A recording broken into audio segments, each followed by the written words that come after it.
Look at verse 7, because, well, I'll read to you how I introduced the Philadelphia church. Here we go.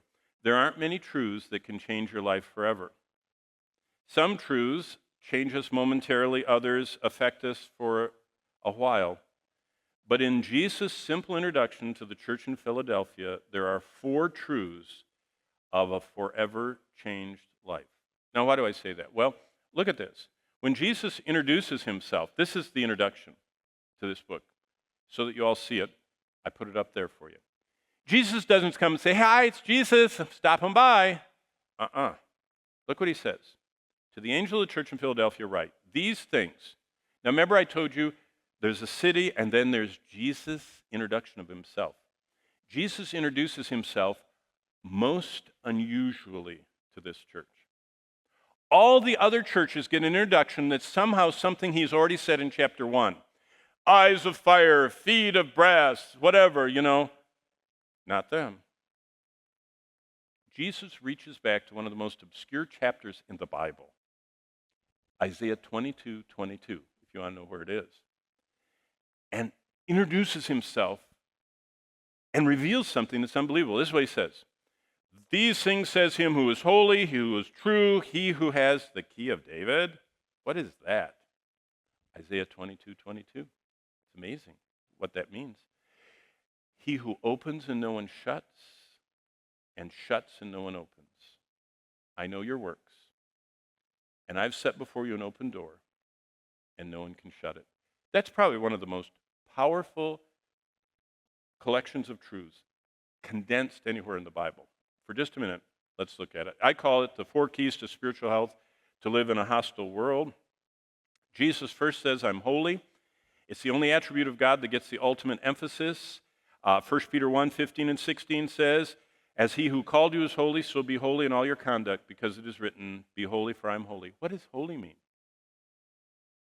I learned about holiness when I was a little boy. My mother used to say she used to like to bake and decorate cakes, she baked them, stacked the layers, put frosting between them, put frosting on it. It was beautiful. Put them on a pedestal, and I was the bad little boy, and she had to get down and lean over and say to me, don't touch that cake. That is for, your father's birthday or your sister's birthday or for dinner tonight. Don't touch that cake. And I'd say, but can I lick some frost? No. And what she was saying is it was set aside for something special. That's all that holiness means. Set aside. Hallowed, consecrated.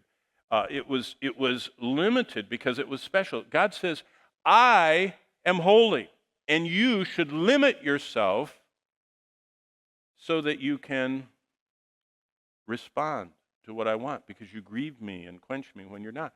So it's the only attribute, by the way, of God that gets the ultimate emphasis. Jesus never says, I am love, love, love. I am grace, grace, grace. What does he say? I am holy, holy, holy, right? Isaiah 6. But he doesn't stop there. He says, I'm true. Jesus speaks the truth. He says, I'm the last word. I'm the source of truth. I am the way, the truth, and the life. So he says, I want truthfulness. I want you actually living in a way that reflects my truth. And then we get to this obscure verse. The key of David is in Isaiah 22:22. There's a man named Shebna who introduces himself as a steward to the king of Judah. Everyone would have known what the key of David was. The steward had the key of David for the king, the descendants of David, the kings of Judah. First, the steward served the king by dispensing his wealth. Always in the Old Testament, the king had a steward. The king didn't carry around, pay for stuff. He had a steward that did it, so he dispensed his wealth. Secondly, the steward was the only person that scheduled you to come in before the king. The steward opened the door to the king. Finally, the steward displayed the king's power. Remember how Joseph had Pharaoh's signet and could display Pharaoh's power that he authorized this? So the steward did 3 things.